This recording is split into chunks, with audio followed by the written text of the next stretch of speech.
What's up, everybody? Welcome into another episode of Profit Picks. If you are new, we do always start the show by being transparent. Yesterday, I went 4-3 overall. NBA was not good. It was 1-3. College basketball was 3-0. So overall, it was a little profit, but not happy with the NBA.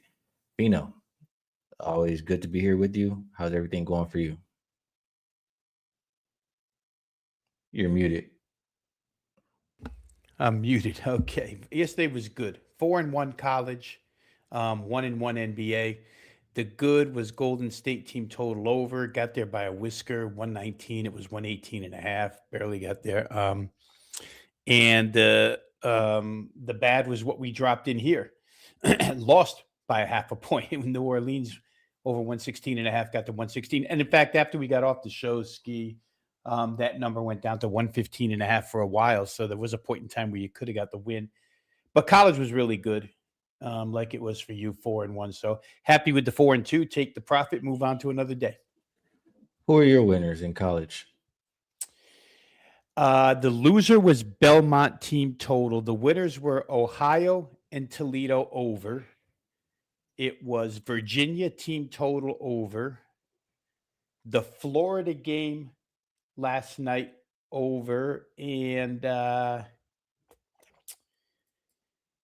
who was the last one was the one I gave on that show. It was my $5 play. What the heck? How come I can't remember now? Oh, it was Villanova. Team total over 80 and a half was my $5 play, that one. Yes, we had 4 overs, 4 winners. All right. And for me, Houston first half in college, I take 28 to that. 5. Yeah, at one point there were like more turnovers than points that the other team had. And then I took a Seton Hall plus the points. I covered. And I took UNLV. They ended up winning outright. It ended up having to go to overtime, but man, UNLV, those kids are undisciplined. They just it's so much dumb stuff they do. Like they were trying to give that game away, but it ended up working out. CT narrative says Ski what happened to LeBron yesterday. Oh, he cooked. Watch your mouth about the king, boy. That's what he says. Well, you know what? I'll say, CT, if he could play like that every day, we'll be good. We wouldn't have to come in here and talk about the Lakers roster or how bad the Lakers got embarrassed. We wouldn't have to talk about it if he could do that every day. So I would love it. That's all I want. But the problem is we don't get it. All right. No. So we have to yap.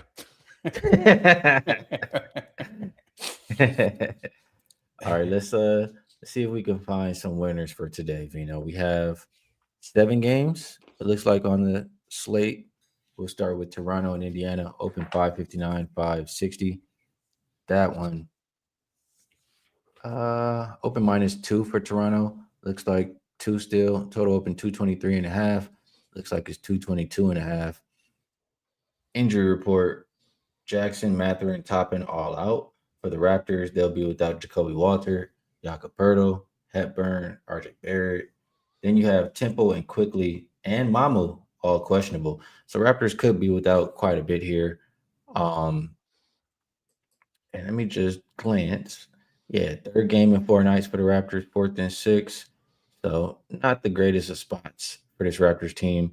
We talk about all the time how the offense just gets so much worse at the offense just gets so much worse when RJ Barrett is not in the lineup. The defense gets worse when Jakob Pertl is not in the lineup. It just you could have no Quickly there. It could be just too much for me to trust this Raptors team. The Pacers, I feel like they have been playing better. I think they've even won their last 3 games.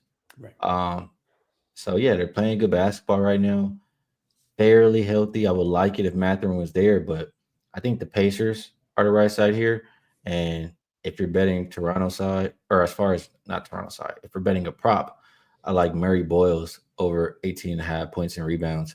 Um, you're already without Pirtle, could be without Mamu, and he's just getting a lot of minutes lately. Like the last 5 games, he's been getting 30 a little bit above 31 minutes compared to earlier in the season. It was like less than 20. So they're liking what they're seeing from him.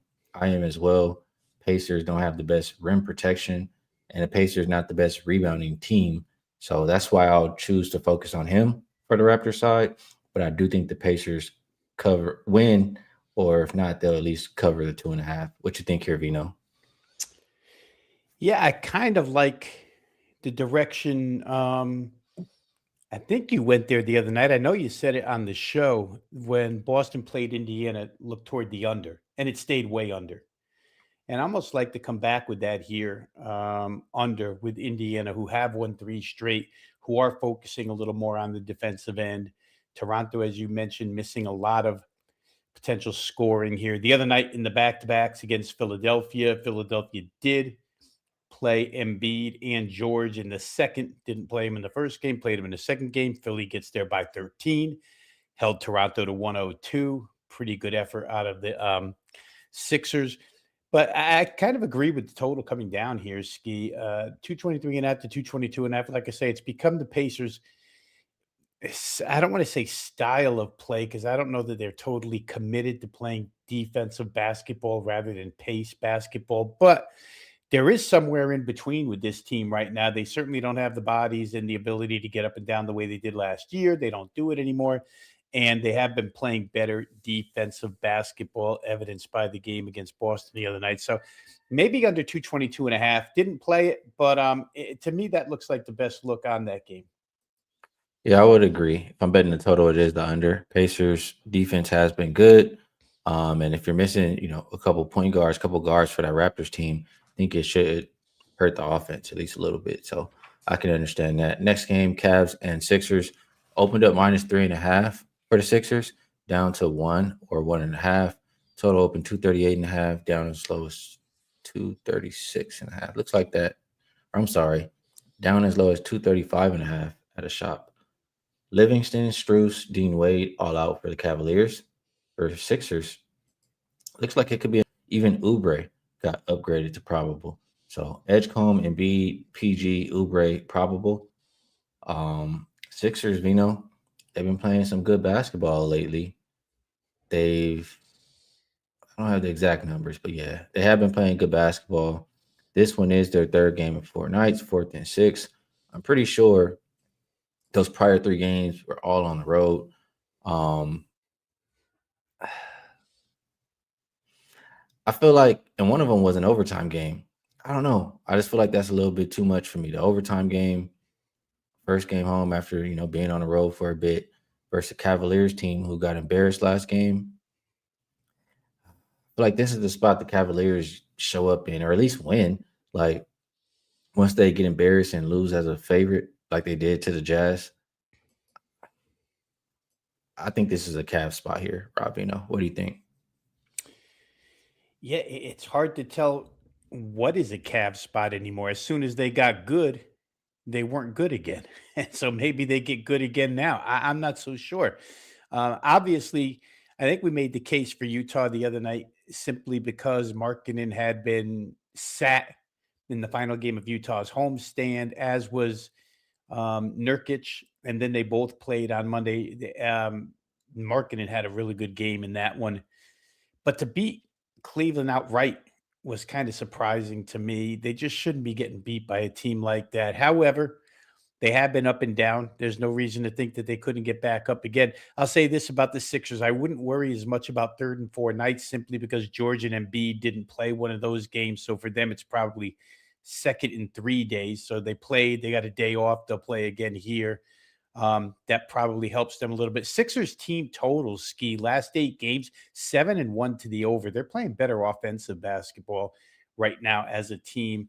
Like you said, overall, they're playing better. The group has come together. They're finally whole at this point. I was a little surprised that the total came down from 238 to 236 or 236.5, wherever it lies right now. Thinking that both of these teams are probably going to have everybody on the floor and it should get up and down. Cleveland doesn't stop anybody and they certainly can score on anybody. That being said, we'll take a further look into it, but that would probably be my look here is to this game getting up and over. And I can't argue off of Cleveland just because there's not enough evidence to support that they shouldn't be played here. They're just all over the board. For a stretch of games, they're good. For a stretch, they're bad. Then they become good again. Hard for me to get a gauge on Cleveland right now. They are 1-4, 1-5 ATS last 6 after being 4-1 ATS the previous 5. So kind of crazy what's going on with Cleveland. Yeah, we just need them to win the game for this one right Yep. here. Um, I don't know. I just look at this Sixers team. Yeah, they've been playing well, but hanged up Raptors team back to back, hanged up Magic team. Wizards don't even want to win. Nuggets whole starting five is banged up or not playing. Knicks without Josh Hart, banged up weak Mavericks, Grizzlies. Like how much stock are we putting into these wins? Is what I want to, that's what I'm thinking here, Rob Veno. I agree. I agree. How much stock we putting into Cleveland losing to lousy Utah on their home floor? Well, one thing that's what I'm saying. I've seen Cleveland lose, like when they lose as a favorite and they're on the Yep. road, they've won 5 of their next 6 games. I think they've covered 5 of their next 6 games. It's like when they feel like they got embarrassed, they finally show up. So I think you get a really good game from them. Another thing I like for the Cavs side that I didn't mention, the Sixers, the absolute worst fast break defense. Cavs are playing with pace. Cavs do like to get out in the fast break and score. So I like that for the Cavaliers team. And the Sixers don't do the best job defending the mid range. You have a couple guys who are pretty nice floater for the Cavaliers, as well as Mobley could get in that mid range. I see the ways the Cavs can have success in this game. So I like the Cavaliers here. Next game. We have Jazz and Bulls. Speaking of those Jazz, open 4.5, sitting right there. Total has come down though from 246.5 as low as 240.5. Injury report.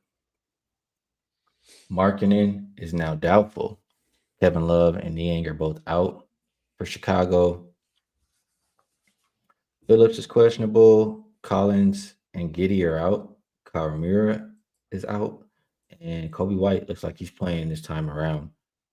So this is a back-to-back for the Bulls. For the Jazz, they do have it's the first of a back-to-back for them. And man, can't help but notice just that marketing being out. Like I've seen them get blown off the earth this year, this season, without marketing out there on the court. I don't think the Bulls are a team you really want to lay with too often. So there's no way I could support them, but it's still very hard to look at the Jazz. This is one I think I have to pass here, Rob. Anything from you on Jazz and Bulls? Yeah, the part that only makes it, or I guess the holdup for me on playing the Bulls is the back to backs. Played Houston last night, played them tough too, 119, 113. You get big minutes out of the front line in that game. Trey Jones goes crazy, scores 34. Probably not going to do that again. But the reason why I looked at the Bulls right away is for what you said earlier without marketing. I generally don't want any part of the Jazz. Keontae George has been very good, but when he's together with Markin, and he's even better because they have more threats. I don't know if we can expect Utah to do. It's very possible that Cleveland just saw Utah coming the other night. They're a double-digit favorite. Oh, it's only Utah. Before you know it, you get beat because Utah can score a little bit. If Chicago wasn't on a back-to-back, I think I'd be there with them tonight. The price is in a cheap enough range. You're asking him to only win by 5 points at home against this team. Not so sure I won't get there yet, Skee, but I got to convince myself that the back to back isn't as big a hindrance as I seem to think it is right now. Nets and Pelicans. We just saw the Pelicans last night, and man, they pissed me off. Gave the game away. Um, Now we have them, yeah, back to back, home underdog versus this Nets team. I think I honestly I don't think I can avoid that I have recency bias from these Pelicans. We do have the Nets with the rest advantage. I mean, obviously, it should be a spot for the Nets, but can we trust them here? It's a whole different story. I don't know that I do, Rob. Anything from you, Nets and Pelicans? It's hard. I was waiting to see if they're going to sit Zion in the second of back to backs. You never know what's going to go on with New Orleans second of back to backs. There's already so many guys that aren't playing anyway.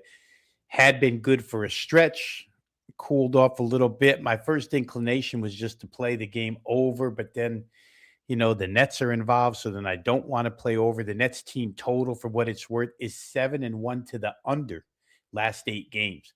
So the Nets, I don't know if they can give me enough to push this thing over. And New Orleans, I mean, you can go right through their game logs. There's plenty of games in their last 12 where they haven't scored either, anything above 110. So that makes it hard to get to the total. At probably a good one to pass here. Like I say, I got burned by New Orleans myself last night, thinking they could get over 116.5, got to 116, left me at the altar. So maybe I'll just bypass that game tonight. Nuggets and Mavs. Open to pick them. We now see Dallas -2.5. Total, not a whole lot of movement, but a lot on the injury report for both of these teams. I mean, Joker, Valanciunas, Cam Johnson, Braun, Bates, all out. Murray, Brown, both questionable. Gordon, Jones, both probable for Denver. For Dallas, PJ Washington, Brandon Williams, Matt are both questionable. Max Christie is doubtful. No AD in this one. Yeah, this is I don't know. This is a disgusting game, Rob. I'll skip. I'll wait for the last 2 games on the slate. Anything from you? Yeah, I wanted to look toward Dallas here. I kind of figured earlier this morning before this latest injury report came out that Murray wouldn't play. He wasn't doubtful yesterday, but he was questionable. Then he did play and he played well, second of back-to-backs. I figured he's not going to play here. Dallas has been playing shorthanded for the last couple of games. Actually had a good win the other night. For them, it was a good win, 112-105 on the West Coast. Maybe still look at Dallas, but I think even more than that, Skee, the deeper I look into this, maybe under in this game. We talked the other day about not having Brandon Williams, and with Dallas, when they don't have 2 point guards, it gets a little difficult because you have to play Cooper Flag a lot at point. They got away with it the other night, but they only scored 112. And I just wonder if this game even makes it to, I'm looking at the number now, 224.5 down to 220. Well, you can still get 224s out there. I even see a couple 224.5. So maybe I'm going to look at that one from an under perspective. I'll give it some more thought. All right. The Valley says, do you guys ever give game picks or just team totals and maybes? The Valley, do you ever listen? Because I've given out three bets already today. So either your listening skills are just not there, or I don't know what the problem is because I've given out 3 bets already. Some guys you can't help, Rob. Some guys, they got to be spoon fed. They can't even listen. All right, we're gonna keep going here. We can't play every game, and at Yeah, the what do end you of want me to every do, show, bro? we're giving a best bet. At least we give something every day. I mean, I don't know. If you're looking to bet every game, you're probably in trouble anyway. I've given 2 bets and a prop already. We have 7 games on the slate. We give a best bet at the end of the show. What are we doing here? The Valley 845. Come on, man. Next game up. Knicks and Kings. Opened up -10.5. It looks like 11. Total open 230.5, and it looks like 229.5. Injury report. Shaman is out for the Knicks. For the Kings, you have Murray out, Sabonis out, and Schroeder out. Is this a back-to-back for the Kings? That's what I'm just trying to double check here. No, it's not a back-to-back. It's 3rd and 4 nights, 4th and 6th. The Knicks did have 2 days off, so they do have the rest advantage here. The Knicks, I just can't help but think of they're so much better when Josh Hart is out there on the court. He comes back, they go out there for as bad as they've been on the road, right? They go out there and cover on the road. This Kings team coming off back-to-back wins, are they turning the corner on their season? Or is it just a couple of good games? I don't necessarily trust the Kings. I don't. I really like the idea of continuing to bet New York since Josh Hart just came back. But something's giving me some hesitation here. I do think there will be points. I think this total is a little bit too low. How are you viewing this game, Rob? Yeah, I like a lot of what you said in my notes that I wrote out this morning. I wrote first thing, time for the Knicks or time to play the Knicks. They had gone on that real bad streak since they lost the cup game. I believe they went like 1-9 against the spread right after that. They weren't playing well, but then they did win the other night when and it all correlates to Josh Hart, or most of it correlates to Josh Hart. But the thing that stopped me right away was I looked at that game before I checked the numbers. And then I saw they're laying 11, and I'm like, 11? I don't know that I want to get there with 11. So then I looked to the total because the Kings are playing better. And a lot of the quotes I read out of the Kings corner, especially where Malik Monk is concerned, it looks like a little difference in attitude here the last couple of games. So I think points are in abundance here as well. I kind of like this total over. The Knicks really don't play that good a defense. And again, it gets repetitive because I say it a lot, but just because they play slower tempo doesn't mean they don't score big because they're so efficient on their end. And the Kings aren't the best defensive team in the world. So I think you could find something in the 232, 233 range here tonight. And the number is only 229, which would lead me probably in this case to the over. Yeah, I can understand. I mean, I don't really trust either defense right now.